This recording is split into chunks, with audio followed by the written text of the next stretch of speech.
Namo Sang Hyang Adi Budaya, Nama Budaya. Welcome back teman-teman CDR di CD Channel.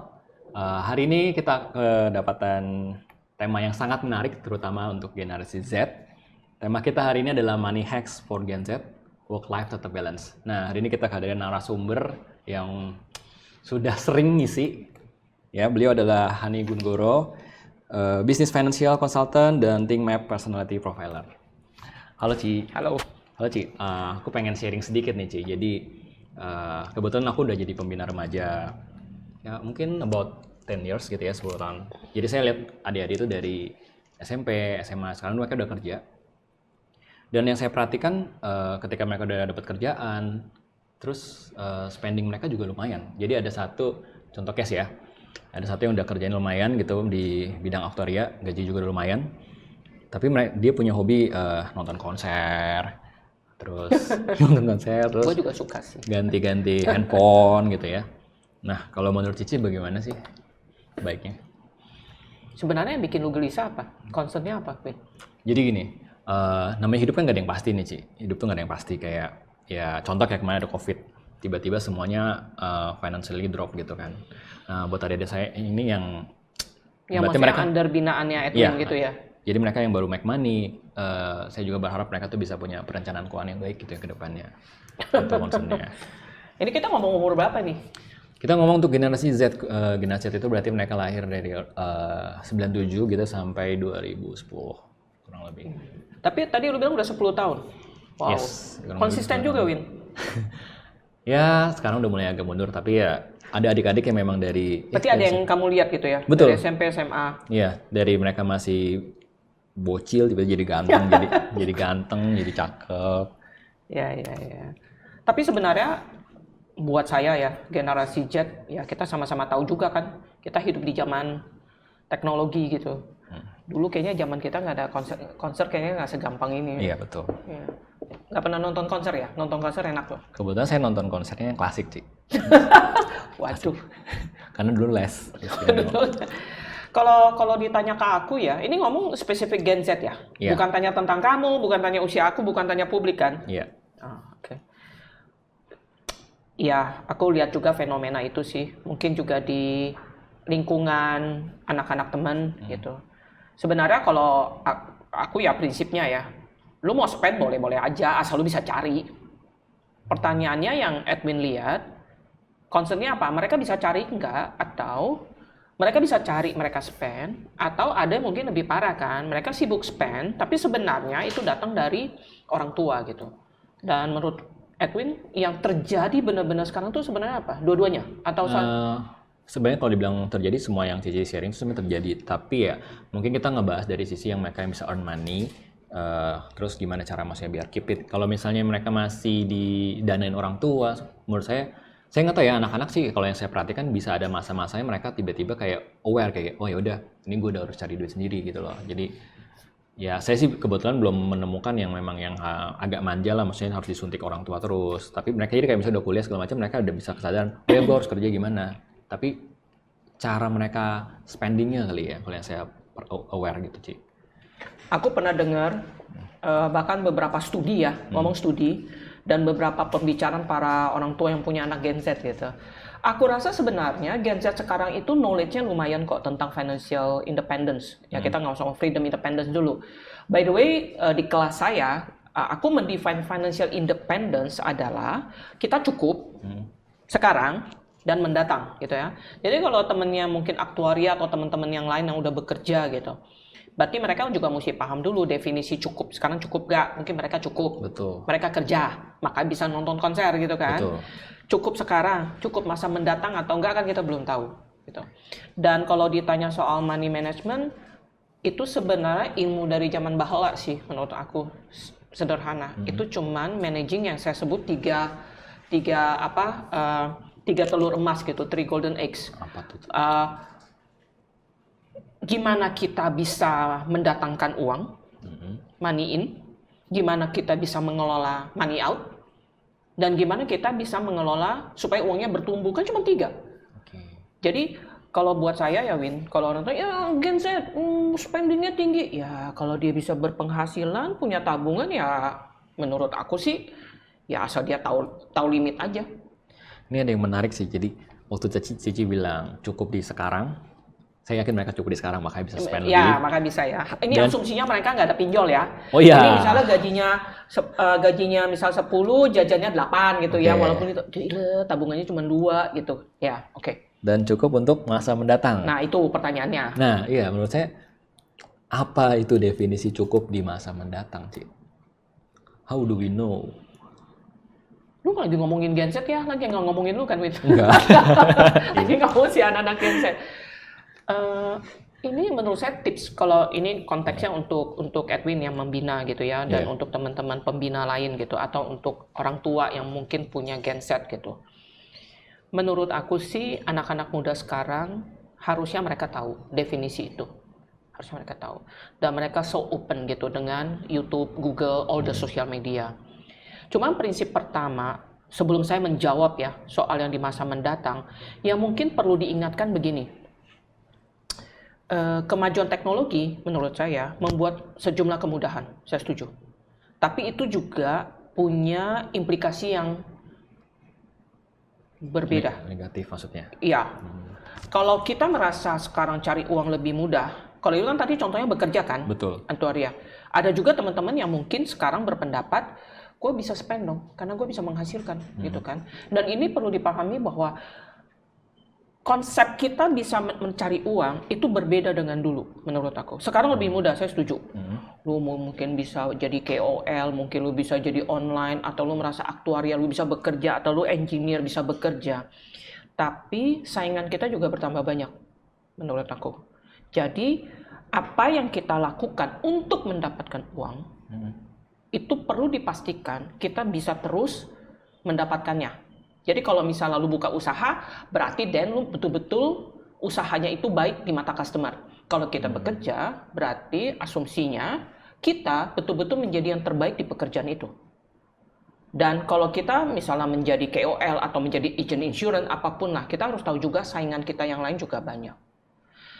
Jadi definisi menurut saya, ketika kita bisa cukup untuk di masa mendatang, adalah sebuah pola pikir, nggak cuma sekarang gitu. Lu bisa kerja benar sekarang, lu bisa pastiin nggak? Lu bisa terus bekerja dengan baik. Menurut saya, Gen Z itu hanya perlu kadang sekedar diingatkan aja sih, kalau menurut aku. Gitu. Ini ada kaitannya sama dana darurat nggak sih yang di mendatang itu? Apa? Oh ya, jadi yang pertama dulu orang suka tanya, gimana mengelola keuangan buat Gen Z? Yang pertama, lu bisa cari uangnya atau nggak? Nggak ada uangnya nggak cari uangnya. Kita asumsi nggak pakai apa-apa minta dari orang tua ya. Pertama, gimana cara kita mencari uang? Itu yang tadi saya jelasin. Yang kedua adalah, lu punya uang, lu pakai kan? Lu spend, baru kita ngomong. Gimana mengelola pengeluaran? Dan kalau ada lebih, orang baru bilang kan ditabung gitu loh. Dan biasanya kalau di kelas aku ya, aku biasa saranin sih begini. Walaupun terus saya nggak tahu, kayaknya kalau Gen Z lebih ngerti lu deh. Bisa nggak tuh diajarin? Biasa saya ajarin, dapat uang, simpen dulu baru jajan. Bisa nggak tuh? Menurut saya sih harusnya bisa ya. Gimana cara lu ngajarinnya? Kalau misalnya kita dapat 10 nih, kita bilang, oh gue hari ini keluarin 8. Gue punya 2 yang disimpan. Kalau kita balik gimana? Kalau dari pengalaman saya ya, dengan anak Gen Z. Sharing adik-adik ya. Saya sih biasa, namanya kan orang punya pola hidup yang berbeda. Kalau saya sih biasa suruh mereka budgeting dulu, Ci. Jadi kayak dalam 3 bulan gitu ya, tetap lakukan apa yang kamu lakukan aja, tapi dicatat. Biasanya kan jadi masalah nggak dicatat. Jadi dalam waktu 3 bulan dicatat, nanti baru setelah dicatat itu baru kelihatan tuh pos ini berapa, pos ini berapa, totalnya berapa. Dari situ baru yang pos mana yang bisa kita kurangin misalnya memang untuk ditabung. Nanti baru arahnya ke arah Cici gitu. Soalnya kalau kita langsung berubah suruh nabung, mereka nggak bakal langsung mau berubah. Pasti mereka nggak mau tiba-tiba gaya hidup berubah, pasti kaget kan. Jadi saya yaudah nggak apa-apa, lu lakukan aja yang kayak lu lakukan dulu sekarang, tapi lu catet. Terserah lu mau minum boba tiap hari kayak. Iya biasanya. Tapi catat gitu. Nanti udah 3 bulan baru lihat nih, oh ternyata ongkos boba gue ternyata misalnya berapa juta gitu misalnya. Nanti dari sini baru kamu lihat kira-kira nih, kadang-kadang kan mereka ya namanya mau menikmati hidup gitu. Tapi masalahnya adalah harus sebanyak itu nggak? Gitu. Kalau memang harus sebanyak itu ya udah nggak apa-apa. Selama memang mereka, kalau buat saya pribadi ya, yang selama mereka itu oke, masih ada tabung ya udah. Tapi menurut saya, oh ini ternyata nggak bagus juga kok buat kesehatan. Karena ada beberapa yang notice ya. Karena jujur aja anak zaman now ini, saya nggak tahu kalau mau investasi, badan juga investasi kan. Anak zaman now ada yang udah mulai diabetes juga lah ya, adik-adik saya gitu ya. Karena ya pola hidup lah ya. Ya saya bilang, oh ini kan gini berarti bahaya. Berarti mereka jadi ada lebih awareness-nya lebih kelihatan. Nah itu baru akhirnya mereka mulai. Jadi dari budgeting apakah termasuk, tadi kan Cici ada sharing 3 golden X tuh. Earning, spending, investing. Kalau budgeting itu berarti masuknya ke cara spending Bang Ci ya? Ya. Tapi gue setuju tuh, memang maka saya bilang kemajuan teknologi mendatangkan sejumlah implikasi yang kadang orang nggak sadari. Betul kita lebih mudah mencari uang, tapi kalau kita mudah buka toko online, yang lainnya juga gampang ya buka online gitu. Jadi saingannya tambah berat sebenarnya. Yang kedua yaitu, menurut studi memang sih makin yang potensi kena penyakit itu makin muda. Saya bahkan pernah jadi moderator demensia. Ya, demensia. Asumsinya demensia udah tua dong. Betul. Karena pikun kan? Iya. Enggak, menurut studi, ada yang even udah umur 40 udah kena pikun. Hah? Ya. Jadi kalau tadi Edwin bilang bahwa, ternyata ada lu anak yang di bawah 30 udah mulai ada tanda-tanda pre-diabetic, ya saya setuju. Dengan gaya hidup. Makanya mungkin kenapa lu mau angkat topik ini kan? Bahwa mengelola money management itu menjadi penting gitu. Karena kita sebenarnya tidak tahu apa yang akan terjadi nanti gitu loh dengan kemajuan teknologi sekarang. Kalau kita bisa manfaatin dengan benar ya harusnya sih mereka lebih baik. Tapi kalau enggak lebih cilaka. Begitu kan yang mau ngomong? Betul. Sama satu lagi nih Cik, fenomena yang saya sering lihat. Sekarang kan lagi FOMO-nya adalah Bitcoin kan lagi naik terus nih ceritanya. Bahkan ada lah ya yang di YouTube yang bilang kayak ini bakal naik terus. Pokoknya jangan tekan sell, pokoknya buy terus deh. Dan ya barusan terjadi juga akhirnya kan sempat koreksi dan ya adalah beberapa yang cerita gitu ya karena FOMO akhirnya malah harus merugi gitu karena mungkin juga mereka all in atau gimana saya kurang tahu. Kalau menurut pendapat Cici ini Gen Z juga betul, Gen Z kan jadi ada juga yang fenomena yang Edwin lihat itu mereka invest di high risk punya investment maksudnya betul. Dan habis itu bablas ya. Sebenarnya ada yang untung, ada yang cuan. Teman ini kan case-nya yang saya sharing kan ada yang boncos juga nih. Ada pas masuknya mungkin lagi yang di fase koreksi ya. Tapi ada juga yang fase yang memang mereka masuk dari yang tahun lalu udah cuan dulu dong. Gitu. Maksudnya Win, sorry, aku cuma mau clarify. Berarti tadi menurut saya kalau ditanya money management ya, kalau untuk teman-teman yang di Gen Z, aku rasa ya mereka perlu menyadari aja sih. Mereka bisa bekerja sekarang apapun bentuknya ya, mau kerja 8 to 5 kayak, mau punya usaha sendiri kayak gitu. Yang pasti dipastikan itu bisa terus berlangsung. Itu dulu. Jadi money management yang pertama, hack yang pertama untuk Gen Z, untuk bisa apa? Judulnya work-life balance. Iya, biar bisa work-life tetap balance. Ya, kita harus mumpuni mencari uangnya dulu. Jadi saya cuma mau bilang pesan untuk Edwin supaya bisa sharing apapun yang lo orang lakukan, yang terbaik lo lakukan itu dulu. Karena saingan makin banyak. Lo mau jadi KOL saingannya AI, itu sekarang udah. Dan begitu banyak pekerjaan bahkan di garisnya kerjaan saya gitu ya sebagai headhunter gitu banyak sekali beberapa kerjaan di back office itu udah bisa digantikan robot. Jadi kita perlu pastikan kita menjadi yang terbaik. Itu yang pertama. Kalau yang kedua seperti Edwin bilang kalau suruh jangan spending kan susah susah udah habit soalnya ya. Jadi akhirnya tipnya Edwin apa? Budgeting dulu. Kalau kemarin yang saya sharing kan sih saya coba ya udah pokoknya nggak perlu berubah gaya hidup, pokoknya lu budgeting lu biar awareness-nya ada aja. Kalau saya sih lebih ke arah sana. Tapi mungkin perlu dibantu kali ya. Perlu dibantu nggak cara bikin budgeting dari pengalaman kamu handle anak Gen Z? Boleh Cik kalau ada tips. Ya, saya pikir tips juga untuk para pembina atau again para orang tua yang punya kelola. Menurut saya budgeting ada beberapa cara gitu. Ada yang misal masih dapat gaji dan uang jajan dari mama gitu ya kan. Betul. Udah tahu prinsip dasar kan pakai presentasi kan. 50, 30, 20 itu ya. Ada juga pakai limit gitu loh. Tapi apapun sebenarnya model yang kita pilih, kita perlu keep encouraging mereka gitu. Mengingatkan gitu, itu aja sih. Jadi anak muda mungkin perlu ditemenin dan diingatkan aja. Sampai di mana budgetingnya, jangan dilepas. Kalau tadi about 50, 30, 20, ini saya juga pernah nonton sih. Kalau 50, 30, tapi kan tidak semua limit. Kan income orang beda-beda, Ci. Setuju. Ya kan? Makanya ada yang bilang, 50, 30, 20 hanya jika buat level. Ya, pilih aja. Situasi lu kerja aja di apa? Kerja permanen atau enggak? Atau kita memilih, gue mau jadi self-employment aja, agen asuransi misalnya. gitu loh. Income-nya kan mungkin ada, mungkin tidak tetap. Jadi sebenarnya poin saya gini sih Win, menurut aku sharing buat Edwin kalau ketika mau membina anak muda dan again untuk orang tua juga, apapun yang dipilih, setiap orang tuh punya pola pikirnya masing-masing. Ada yang cocok dengan cara Caca P. Tapi apapun yang mereka pilih, kita perlu dampingin aja. Itu aja poin saya. Diingatkan, udah sampai di mana. Kadang bisa juga mereka kan patah semangatnya, hangat-hangat tai ayam. Terus ya, we just perlu dibantu, diingatkan kembali. Karena budgetnya ini sebuah disiplin, bukan soal pengetahuan menurut saya. Kalau yang tadi Cici bilang about limiting itu seperti yang saya ajarin bukan sih, maksudnya dibatasin ini. Jadi udah dibuat dulu, nanti baru diturunin dengan budget sekarang. Okay. Nah, tapi kan bobanya jajan minuman kopinya kebanyakan. Kan ngomongnya gampang ya. Besok kalau dia tergoda lagi gimana? Nah, makanya menurut saya ketika mengelola pengeluaran ya, menurut saya itu sebenarnya mengelola hawa nafsu. Ya. Dan kita nggak bisa bilang, kan gue udah ajarin gitu, lu mesti denger ya, enggak. Itu perlu pendampingan, diajak ngobrol, didampingi lah. Gitu. Yang menurut saya kadang adalah, saya udah ajarin, kenapa nggak nurut? Ya itu bisa. Enggak sih. Kalau anak zaman now dikerasin malah mental sih. Iya. Jadi mesti diingetin aja. Ya. Sama ini saya juga... Nah sekarang ngomong soal tadi Bitcoin. Betul. Nah kan ngomong investasi kan. Walaupun kadang butuh waktu, tapi kalau saran saya sih, tadi saya bilang mengelola keuangan itu sebenarnya dari zaman dahulu sampai sekarang tuh sama. Mengelola uang masuk, mengelola uang keluar, mengelola uang supaya bertumbuh gitu. 3 itu aja. Makin cepat kita belajar, makin cepat kita nguasain. Karena kan pasti jatuh bangun kan, pasti ada trial and error-nya gitu. Kalau ngomong soal Bitcoin, saya hanya mau ngomong satu dulu. Kalau kita bisa belajar menabung dulu deh. Menabung. Ini baru cerita sih. Saya baru balik dari luar kota, ngobrol sama teman.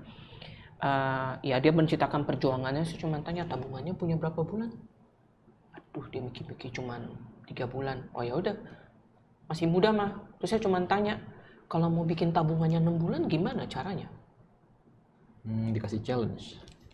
Dia bilang panjang tuh ceritanya. Gue rasa mesti kasih tapi poin saya adalah sebelum ngomong Bitcoin, kalau teman-teman bisa menemukan cara ya, belajar menabung dulu, tabungan 1 bulan, tabungan 2 bulan, 3 bulan gitu ya, dan nggak dipakai loh ya, jangan udah tabungan lu mau beli handphone lu pakai gitu ya. Berarti dana darurat jatuhnya. Ya, dana darurat ya itu dulu menurut aku.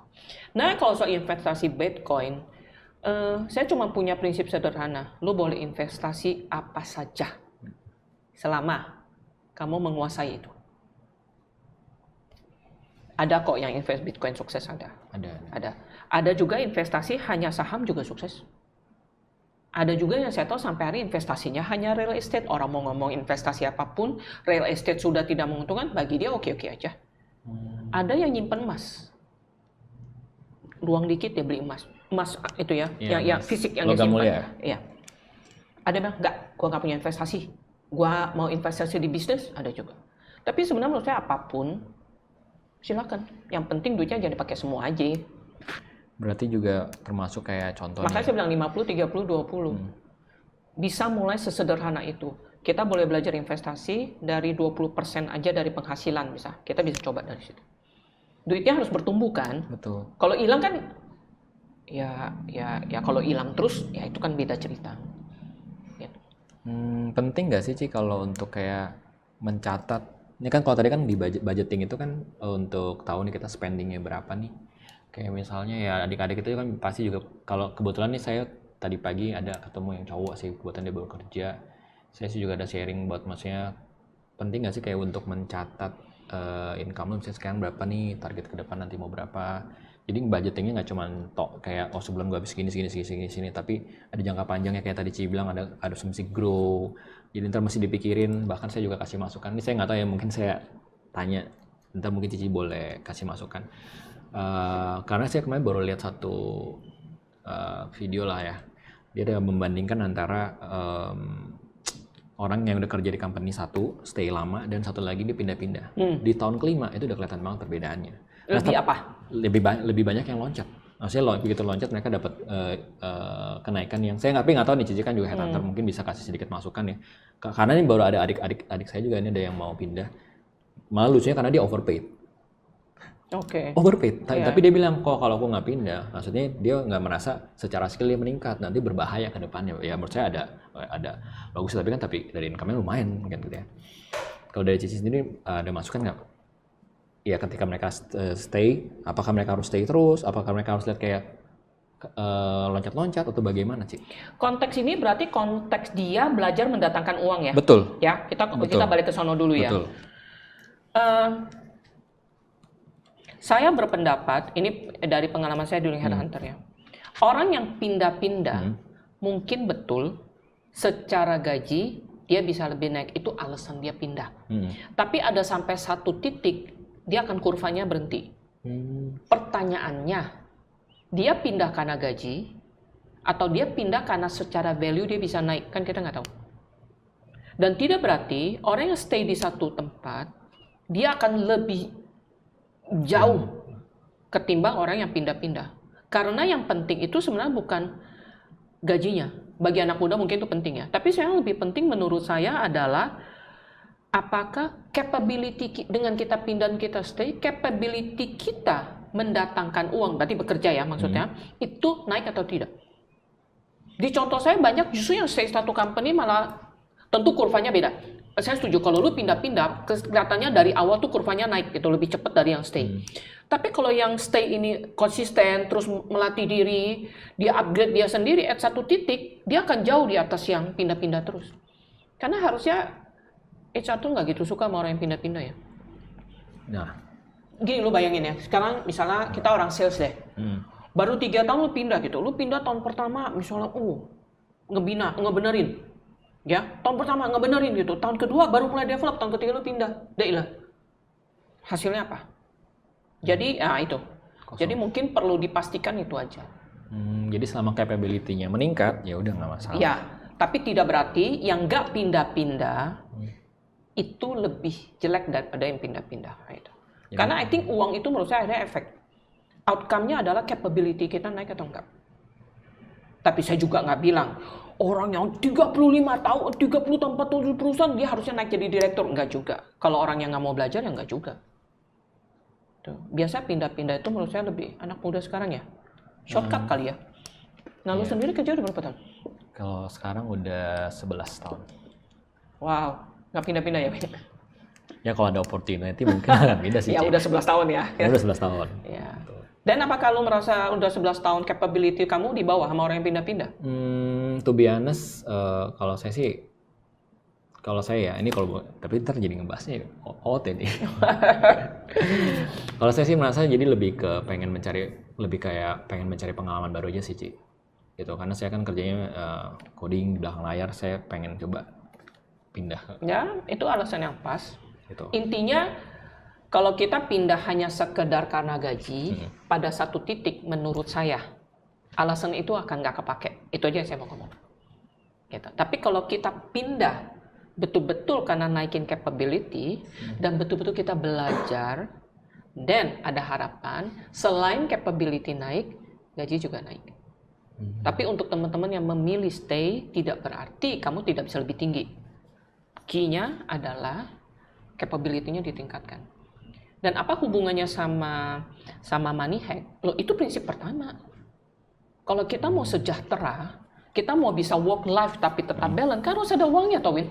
Betul lah. Kan nggak mungkin kan kita mau healing, mau balance, habis itu nggak ada uang, bentar gue baru pikir ya nggak begitu. Nah kalau tipsnya mau work life tapi balance berarti kita perlu ada uang yang cukup sekarang dan masa mendatang. Masa mendatangnya berapa bulan? Kalau bisa 1-2 bulan, mulai dari 1-2 bulan, pelan-pelan naik 3 bulan, pelan-pelan 6 bulan, lama-lama kan bisa seumur hidup. Saya jadi pengen tanya, yang masa mendatang ini apakah, kalau yang saya tahu ya, yang saya pernah pelajari, dana darurat itu kan betul kayaknya tidak boleh dipakai. Betul? Teorinya. Tapi dipakai hanya untuk darurat. Iya. Beli handphone nggak termasuk. Betul. Ya, karena itu nggak darurat. Tapi maksudnya saya kayak dana darurat ini apakah misalnya kita keep di tabungan gitu, atau mungkin boleh kita diputar-putar lagi, atau bagaimana sih, Ci? Teorinya, karena itu sifatnya untuk emergency, sebaiknya itu di deposito. Oke. Atau di obligasi yang kita tahu kalau kita butuh, jualnya nggak nyesek. Tapi obligasi kan kadang beli turun naik kan. Kalau Iya. deposito kan lebih. Jadi biasanya kita usul di deposito. Itu untuk dana darurat. Tapi kalau misalnya kita bilang, Han, gue udah punya dana darurat nih, teman-teman Gen Z ya udah 2-3 bulan. Aku boleh nggak investasi? Ya boleh aja. Tapi dana daruratnya terus dinaikin sampai satu titik yang kita anggap cukup. Oh, jadi titik sampai misalnya 1 tahun atau 2 tahun tergantung kembali ke Ya. diri sendiri gitu ya? Ya. Tapi ada batas minimalnya nggak? Kira-kira amannya terus berapa bulan? Kalau kamu tanya YouTube, biasa dibilang 3 atau 6 bulan. Kalau nggak Kalau salah aku tuh ada sih, saya selalu bilang pelan-pelan 2 tahun. 2 tahun, oke. Tahu nggak kenapa? Kenapa sih? Menurut saya, cari pekerjaan di dunia sekarang tuh tidak mudah. Ketika kita pindah pekerjaan, kan ada risiko, belum tentu lu lewat masa percobaan kan. Betul. Kalau lu sampai nggak lewat, tadinya lu kerja baik-baik gitu, ya at least lu punya tabungan yang cukup untuk hidup. Kita nggak depresi lah. Tetap bisa work life tapi balance. Ya tapi tentu saya nggak bilang 2 tahun kudu sekaligus ya, enggak, bertahap. Tapi ada aim-nya. Dan itu melatih disiplin kita mengelola kan. Berarti kalau belum 1 tahun berarti gue nggak boleh sembarangan pakai kan gitu kan teorinya. By the time lu benar-benar bisa misalnya 6 bulan atau 12 bulan, harapannya disiplin mindset kita tentang mengelola apa yang penting, apa yang nice to have sama must to have kan jadi udah kebentuk. Nice to have dan must to have. Menarik nih. Handphone apa? Kayaknya kalau zaman now sebenarnya emas ya, tapi maksudnya nggak harus diupdate terus. Maksudnya kita kayak bisa menghasilkan uang juga dari handphone. Tapi maksudnya kalau ganti yang baru, nah itu mungkin nice to have. Makanya saya selalu bilang ya, maka dari tadi bolak-balik saya tanya, ini untuk Gen Z, untuk Edwin atau untuk saya? Kalau untuk Gen Z, ya saya setuju sih. Definisi must to have, nice to have-nya buat mereka mungkin berbeda. Tapi sebenarnya tipsnya adalah menurut saya, karena Edwin yang ngebina jadi pembina kan. Aku rasa hanya perlu diingetin aja bahwa jangan ngebanding-bandingin kalau bisa. Kadang yang mereka lihat di YouTube gitu ya, para orang yang dianggap sukses, hanya kripto atau nggak usah sekolah juga bisa sukses gitu. Menurut saya sih itu hanya segelintir gitu. Banyak yang diblok maksudnya. Jadi menurut saya toko buku tidak akan menjual prinsip kegagalan gitu. Semua yang sukses tapi yang ya berhasil ada, saya setuju gitu. Tapi yang nggak berhasil juga banyak. Menurut saya itu prinsip pertama yang mesti diingetin sih. Yang kedua adalah hidup ini indah. Saya setuju bagi Gen Z, tapi tidak selalu indah tuh. Betul. Seperti Ayah bilang, hidup adalah duka, ada suka, ada duka. Kita hanya harus memastikan menjadi umat Buddha yang bertanggung jawab, adalah termasuk bertanggung jawab atas keuangannya. Oh, menarik. Ya, gitu toh, gitu ya. Nggak nyusahin orang kan, gitu loh. Jadi kenapa kita perlu belajar tetap menjadi yang terbaik dalam menghasilkan uang supaya kita setidaknya berusaha tetap mendapat pekerjaan, tidak menjadi alasan perusahaan untuk memecat kita. Be the best lah apa yang kita lakukan. Kedua, ya kalau bisa belajar disiplin budgeting, spending. Yang ketiga, hanya invest di hal yang kita tahu. Simple kan gitu. Dan kalau kita bisa melatih disiplin itu, setidaknya kita berharap adalah ketika kita lagi susah, kita nggak jadi orang susah. Kita ada emergency fund, kita terbiasa mengelola keuangan, dan kalau memang kita udah punya tabungan, saya selalu ngomong kok, kalau lu udah nabung, target nabungnya udah selesai, silakan pakai sisanya. Sama seperti saya ngomong ke keponakan saya, sama siapapun yang itu, tabungannya berapa, mau rencana investasi apa, ada yang mulai dengan saham, ada yang dititipin ke orang tuanya, ya udah dari gaji dia udah potong dulu tuh, Win. Dia udah sisain dulu, saya selalu ajarin gitu. Simpen dulu, baru sisa pakai. Boleh pakai habis, boleh. Habisin aja. Tapi yang udah tabung gitu.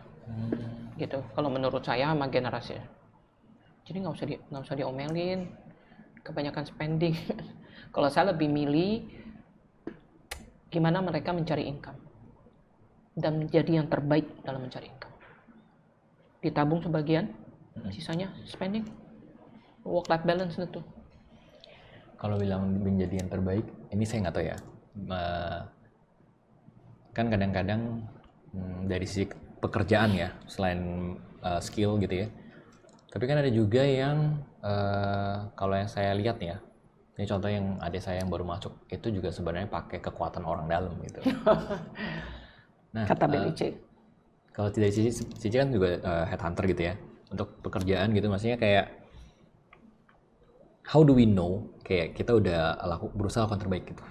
Tapi kadang-kadang ada, karena kayak tadi ini mungkin menjembatani kayak tadi ada saya yang mau pindah gitu ya. Kadang-kadang ada yang merasa kayak entah atasan yang kurang lah. Kalau tadi kan Cici bilang kapabilitasnya, apakah dengan atasan yang misalnya kurang komunikatif misalnya dengan kita ngerasa nggak cocok, kita harus stay gitu ya?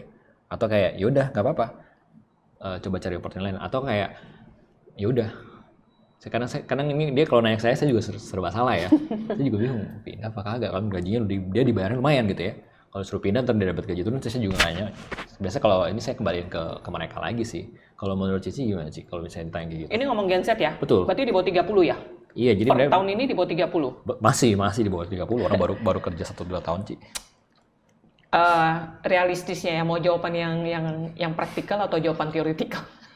Kalau jawaban praktikal yang saya biasa alami, menurut saya kalau kita anggap lulus di umur 23 gitu sampai 30, saya cenderung lebih ngebebasin aja sih. Gitu, karena lebih banyak orang sebenarnya, saya selalu bilang di kelas saya gitu, 80% orang SMA tidak tahu mau sekolah apa. 80% yang sudah lulus, kayaknya gue nggak mau sekolah ini begitu lulus. Dan 80% dari mereka bekerja tidak menurut subjek sekolahnya. Emang dulu mau jadi coder? Enggak sih. Iya, sih. Saya dulu juga nggak mau jadi accountant. Tapi akhirnya entah kenapa long story cut short, kok sekolah accounting. Jadi saya berasa kadang ada masanya kita memang periode mencari sih. Cuman yang perlu diingat menurut saya kalau saya jadi Edwin, paling tipsnya begini. Ya lu jangan kelewatan umur 23 sampai 30 tiap tahun lu pindah gitu. Nah, ada itu kalau saya lebih lenient lah gitu. Kalau saya review CV gitu ya. Kalau dia umur 23 sampai 27 28 saya sih biasa ya udah lu pindah kenapa gitu. Yang lebih penting menurut aku menjelang dia 28 kira-kira udah tahu ya. Oh ternyata gue cocok jadi sales loh. Oh ternyata gue gak suka accounting, gue maunya ini gitu. Nah periode yang penting itu jangan udah umur 30-an ke atas masih nggak tahu. Adik bungsu saya sekolah accounting, dia kerja accounting 3 tahun kalau nggak salah, berarti umur 26. 2 tahun dia ke Kamboja kerja di pabrik garment, QC pula. Coba apa hubungannya? Itu periode dia mencari. By the time dia sebelum umur 28 dia bilang itu bukan gue yang mau. Ya udah lu maunya apa? Dia sekolah ulang. Anak-anak early childhood sampai sekarang. Jadi wajar aja. Jadi pindahnya nggak masalah sih. Mungkin yang perlu dibina adalah lu pindah kenapa, mau cari apa. Sebenarnya tahu nggak sih passionnya gitu. At satu titik kita mesti punya belajar mengambil keputusan. Oke, kayaknya gue ini gitu. Kita coba. Tadi Cici sempat bilang untuk nge-review CV kalau tiap tahun pindah itu kan kurang bagus gitu kan. Nah ini kan mereka pasti juga. Itu kata klien saya. Kok pindah-pindah ya Han? Gitu. Iya berarti kurang lebih sebenarnya. Karena kenapa Win? Karena nggak ada track record. Misalnya gini, kamu jualan, baru 3 tahun, lu pindah, terus pindah lagi. Pasti ada alasannya lah. Nggak ada orang interview tuh nggak ada alasan. Cuman kita juga bisa menilai. Apakah lu nggak punya daya tahan? Apakah lu gampang tergoda? Gitu kan? Oh ditawarin dikit, mau pindah. Berarti, karena menurut saya kalau kita mau bisa sukses di pekerjaan, itu bukan cuma knowledge sama skill sih. Attitude. Attitude lu menghadapi kesulitan di bidang kita. Kalau company lagi mengalami kesulitan, dia handle-nya gimana ya? Atau dia kabur gitu aja? Terus, selama misal lu kerja, kontribusi lu apa? Gimana lu, Chan? Kalau enggak, ya lu cuma sekedar pindah-pindah. Kelihatannya gaji naik, tapi sebenarnya kenaikannya itu akan menurun. Men. Karena satu tiga mungkin lu pindah terus, kan suruh tiap 3 tahun lu pindah, nggak ada yang menurut saya. Berarti kalau umur 23 sampai umur 50 ya Win, 27 tahun. 9 kali. Tiap 3, iya. Bisa 10-15 kali itu. Satu titik company nggak akan mau. Kenapa? Nah ini menurut saya hukum supply demand yang orang lupa. Banyak juga kompetitor kita yang lain yang kerjanya di mata pencari kerja lebih baik dari kita. We are not the only one. Itu yang menurut saya kadang perlu diingat sih. Tapi dan itu yang perlu diingetin aja. Kalau misalnya pindahnya karena di-hijack, nggak apa-apa dong? Ya itu yang saya bilang gitu. Kita bisa ngarang sejuta alasan. Gitu. Itu yang saya di hijack Bu, ada 3 tahun di hijack lagi gitu. Ya. Klien saya cuma nanya, pindah terus ya Han? Iya gitu. Jadi bukan soal pindahnya sih lah menurut saya. Pada akhirnya itu ada titik keseimbangannya. Gitu.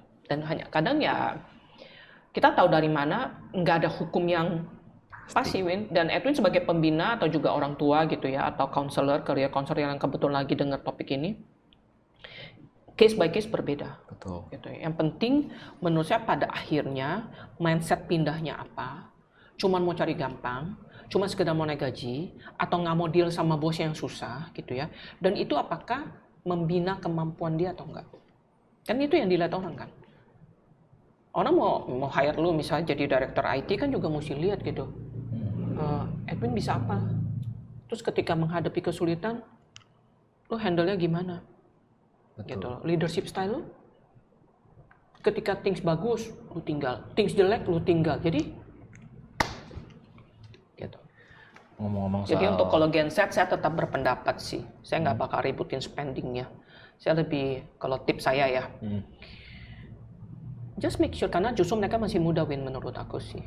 Just make sure mereka bisa menjadi terbaik apapun yang mereka lakukan. Gitu. Harapannya kan tetap bisa dapat penghasilan kan. Baru kita ngomong soal spending dan investing. That's kalau menurut aku sih. Ini ngomong-ngomong tadi about attitude ya Ci. Jadi kayak tiba-tiba kepikiran aja sih kayak ya namanya culture company beda-beda gitu ya. Ya. Kebetulan saya memang baru kerja di 2 company gitu ya. Jadi menurut pandangan Cici gimana? Kan ada pekerjaan 8 to 5 gitu ya. Tapi ada orang-orang yang memang hard work banget gitu ya. Mereka sampai nggak pulang-pulang gitu ya. Nggak pulang tuh masa nginep? Maksudnya lembur gitu loh. Jadi memang kan ada tuh yang lembur dibayar Ci. Nah jadi memang ada mereka yang ngambil itu gitu. Tapi ada juga yang kayak bodo amat pokoknya gue jam 5 udah cabut. Pertanyaan lo apa? Pertanyaannya gue adalah menurut Cici attitude yang kayak gimana sih? Kan kita kadang-kadang juga maksudnya di satu sisi kan kita make money ya memang untuk keluarga, untuk diri kita. Maksudnya kita juga punya sisi kehidupan yang lain gitu ya. Atau memang kita harus kayak ya udah gue harus bangun karir dulu nih. Pokoknya ya udah pokoknya gue kerja sebaik mungkin pokoknya biar dilihat bos segala macam I give the best gitu ya. Is that any suggestion? Lu sendiri pulang 8 to 5 atau lembur? To be honest kan karena memang saya ada side job gitu ya. Ya tergantung side job saya ngajar ya. Kalau memang ada ngajar ya mau nggak mau saya harus pulang. Tapi kalau nggak ada ngajar ya udah saya is okay ya sampai lebih dikit. Dan kalau mau jawaban yang realistisnya ya, aku rasa gini. Kalau di masa kita sedang mengumpulkan kekayaan, ya, kita belum sampai taraf cukup yang kita mau gitu ya. Yeah. Sekarang menurut saya sebaiknya kita juga bisa ngikutin aturan yang di perusahaan. Itu realistisnya. Jadi maksud saya gini, kalau menurut saya bos kultur itu umumnya orang rata-rata lembur, mau karena kerja nggak efisien kayak, mau karena itu manual kayak gitu ya. Saya nggak bilang gini, saya nggak bilang ya karena dia lembur gue mesti lembur, enggak. Tapi poin saya adalah ada masa, ini again Gen Z kan ya, di masa kita belajar banyak hal tentang kultur perusahaan. Betul. Ya, saya nggak akan bilang, enggak, gue nggak mau, menurut gue bisa kerja efisien kok 8-5 gitu, kenapa gue mesti lembur gitu. Ada waktunya kok kita, ini pendapat saya, ada waktunya kita bisa menentukan. Pada taraf kita sudah menjadi yang terbaik di pekerjaan, kita udah ngelewatin beberapa jenis pekerjaan, kita udah ngelewatin beberapa jenis bos yang menurut kita gitu ya. Dan di titik itu mungkin kita lebih bisa menentukan, menurut saya. Poinnya adalah gimana lu survive dulu di pekerjaan, belajar sesuatu dari situ. Kalau bisa itu nggak manusiawi banget itu kerjaannya gitu, ya lu punya capable pindah, lu pindah. Tapi ketika lu pindah, lu harus bisa menawarkan sesuatu yang lebih dong ke yang baru. Itu poin saya. Jadi kalau ditanya untuk Gen Z, kalau saya ikutin dulu aja aturan perusahaannya apa. Tapi bukan lembur asal lembur, ada juga loh ya. Saya pernah dengar nih, dia lembur nih Win, jam 5, dia keluar dulu makan bakmi di samping. Ini kejadian benar, kejadian benar. Jadi satu tim yang datang masak ke saya, gimana ya Han ya. Jadi bosnya lapor, gue bingung. Ya jam 5 keluar Han. Itu pas katanya dia lagi di kantor. Dia keluar, jam 7 dia balik Win. Dia baru ceklok. Dan dia pulang. Nah itu kan lembur bohongan gitu kan. Jadi sebenarnya menurut saya bukan soal lu lembur nggak lembur gitu. Ikutin dulu aja kulturnya. Apakah kita boleh nggak kalau kita nggak suka? Ya boleh aja. Tapi pastikan kita sudah menjadi yang terbaik di profesi itu. Kalau realistisnya menurut saya itu sih. Nggak suka ya pindah. Tapi kan pindah bukan jalan keluar ya. Betul. Dan lu efektif nggak sih lembur? Kalau yang saya lihat sih sebenarnya tergantung lagi ya. Maksudnya kalau buat saya pribadi saya lebih di tim yang prefer ya kalau bisa selesai 8 to 5 dulu. Kalau buat saya pribadi itu. Kenapa harus kita extend? Berarti kan kerjanya kurang efektif. Kalau saya mindset saya ya. Mindset saya. Ya. Sepanjang itu oke aja dengan perusahaan, tidak membuat kamu terhalang untuk promosi, atau menurut company itu yang rajin tuh kalau kerja sampai jam 7, let's say. If that is the culture in that company, dan kita perlu ada di company untuk belajar, ya lu harus ikut. Tapi kalau nanti enggak, udah cukup, udah waktu gue mau pindah kayak itu, ya nggak apa-apa, just go ahead. Itu.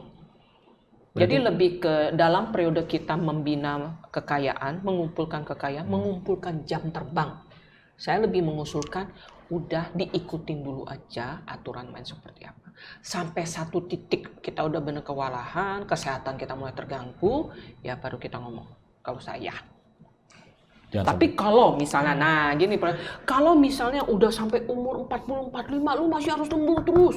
Karena kalau nggak lembur nanti lu takut nggak ada kehilangan pekerjaan, berarti ada yang salah sama kita kan? Betul. Iya, itu nanti. Tapi kalau lagi di bawah 30, belajar dulu yang banyak.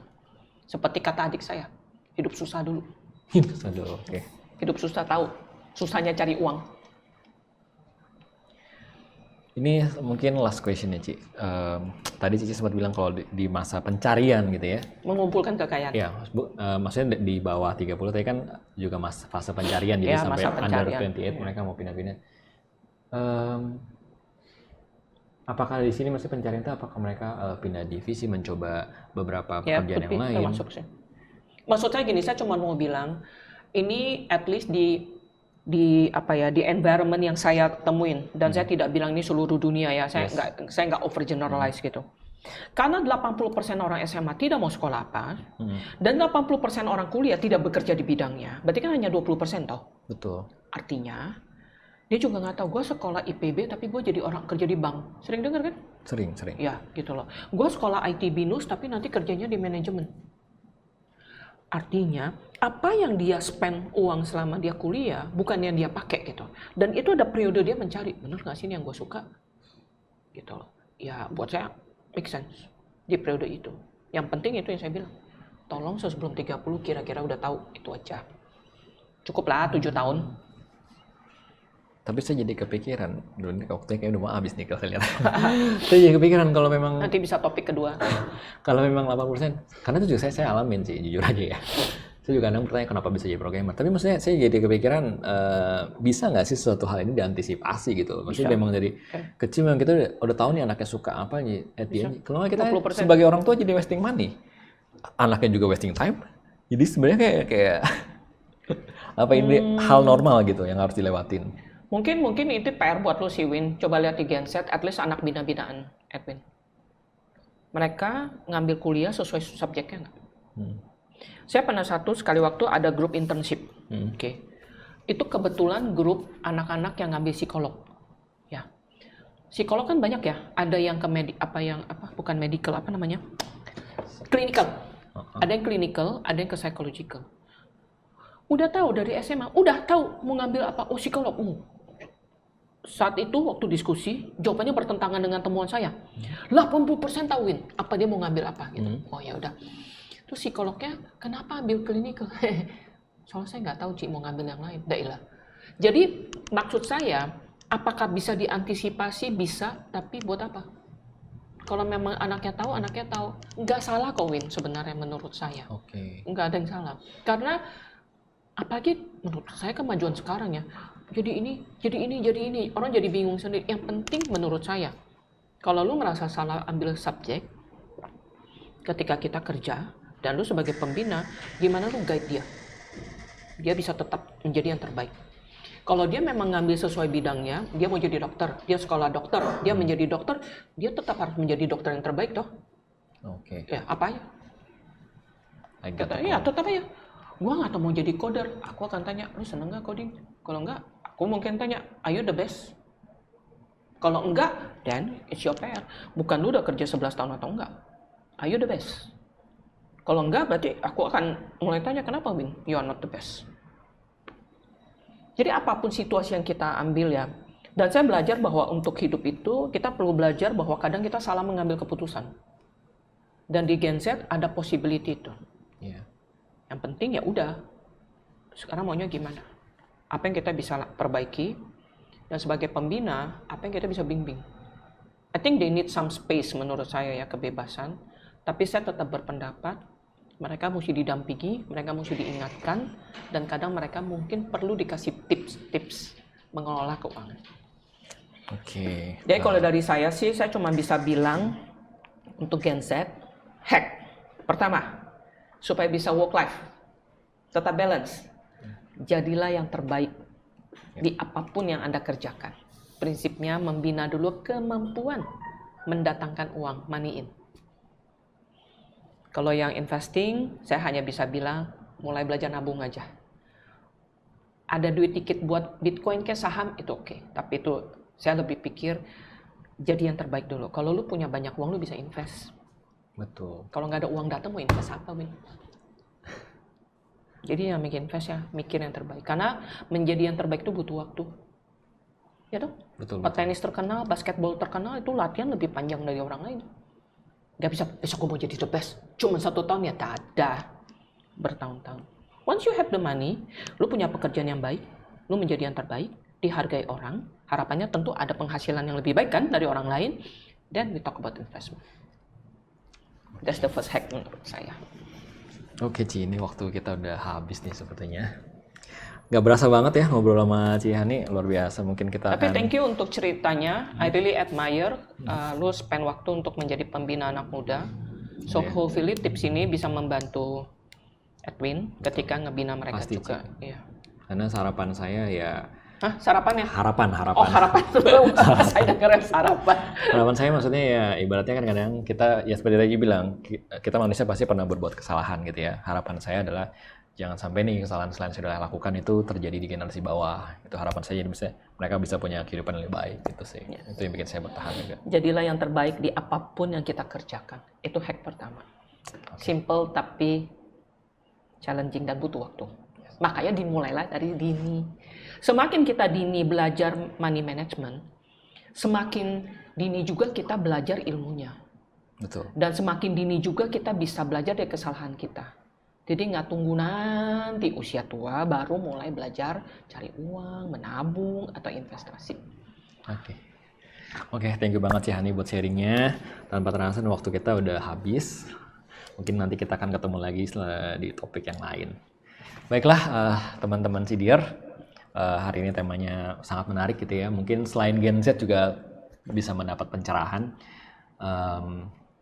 Semoga apa yang kita sharingkan hari ini bisa bermanfaat buat teman-teman. Selanjutnya saya pengen seperti biasa promosi tentang CD Counseling. Jadi buat teman-teman yang punya masalah buat keuangan, keluarga gitu ya, mungkin buat karir, silakan langsung aja hubungi di 0811 9873 300. Sekali lagi di 0811 9873 300. Tenang aja, konseling ini bersifat free, jadi teman-teman nggak usah khawatir, kecuali ada tindakan khusus yang harus dilakukan. Kalau nggak, semua ini sifatnya adalah free.